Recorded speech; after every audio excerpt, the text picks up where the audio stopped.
ఈ రోజు మార్చి 8వ తారీఖు మన ప్రపంచవ్యాప్తంగా ఉన్న మహిళలందరూ కూడా ఈరోజు మహిళా దినోత్సవాన్ని జరుపుకుంటున్నారు. ముఖ్యంగా మన భారతదేశంలో ఈ మహిళలకున్న గౌరవం కానీ రకరకాలుగా వాళ్ళకు లభించే ఆదరణ కానీ చాలా ఉన్నాయి. ఈ రోజు మన కూటమి ప్రభుత్వం మన రాష్ట్రంలో కూడా అధికారంలో ఉండి మహిళలకు ఇప్పుడే చూశారు, ఒక కుటుంబంలో ఒక ఎంటర్‌ప్రెన్యూర్‌షిప్ కావాలి, ప్రతి ఒక్క కుటుంబ సభ్యుడిని కూడా వాళ్ళు వ్యాపారంలో భాగస్వామ్యం చేయాలన్నదే మన ముఖ్యమంత్రి గారి ఆశయం.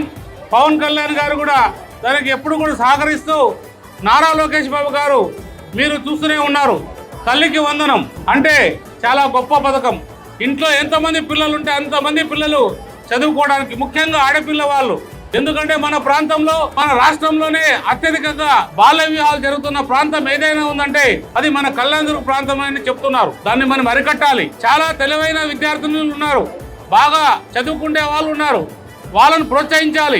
అన్ని రకాలుగా వాళ్ళ ప్రోత్సాహాన్ని మనం గౌరవించి వాళ్ళ తల్లిదండ్రులు కూడా ఆ పిల్లల్ని బాగా చదివించి వాళ్ళ భవిష్యత్తులో వాళ్ళని మంచిగా తీర్చిదిద్దే బాధ్యత తీసుకోవాలి.